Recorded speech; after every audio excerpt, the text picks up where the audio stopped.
ಕುದೂರು ನ್ಯೂಸ್ಗೆ ಸ್ವಾಗತ. ನಾನು ನಿಮ್ಮ ಸುದ್ದಿ ಮಿತ್ರ ಕುದೂರು ಮಹೇಶ್. ಮಾಗಡಿ ತಾಲೂಕು ಕುದೂರಿನ ಭೈರವದುರ್ಗ ಬೆಟ್ಟದಲ್ಲಿ ಗುರುವಾರ ಸಂಜೆ ಬೆಂಕಿ ಕಾಣಿಸಿಕೊಂಡಿದೆ.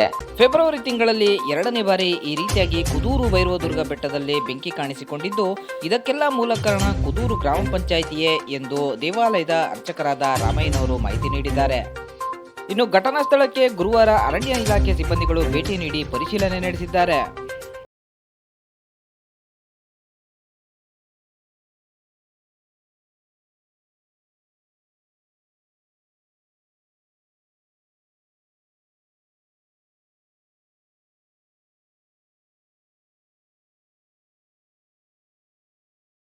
ಹಾಕೋದ್ರಿಂದನೇ ಇದು ಹೊಗೆ ಆಗ್ತಾ ಇರೋದು.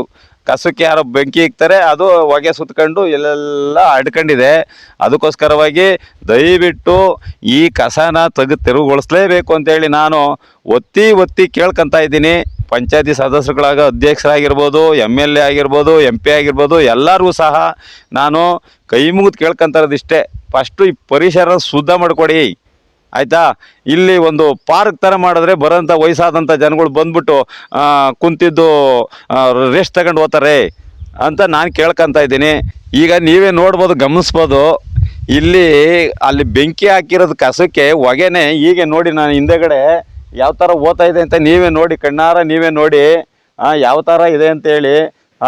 ಅದಕ್ಕೋಸ್ಕರವಾಗಿ ಬೇಗ ಆದಷ್ಟು ಈ ಕಸನ ತೆಗೆಸ್ಬೇಕು. ಯಾರೋ ಮಾಡಿದ ತಪ್ಪಿಗೆ ಮತ್ತಿನ್ಯಾರಿಗೋ ಶಿಕ್ಷೆ ಎನ್ನುವ ಹಾಗೆ ಊರ ಕಾಯುವ ದೇವರಿಗೆ ಊರಿನವರ ಕಸ ತಂದು ಸುರಿದು ಬೆಟ್ಟದ ಪರಿಸರವೆಲ್ಲ ಹಾಳಾಗುತ್ತಿದೆ. ಇನ್ನಾದರೂ ಸಂಬಂಧಪಟ್ಟ ಅಧಿಕಾರಿಗಳು ಕುದೂರು ಭೈರವದುರ್ಗ ಬೆಟ್ಟದ ಪರಿಸರದ ಬಗ್ಗೆ ಕಾಳಜಿ ವಹಿಸುತ್ತಾರಾ ಎಂಬುದನ್ನು ಕಾದು ನೋಡಬೇಕಿದೆ. ಸುದ್ದಿಗಾಗಿ ಸೇವೆ ಕುದೂರು ನ್ಯೂಸ್. ಧನ್ಯವಾದಗಳು.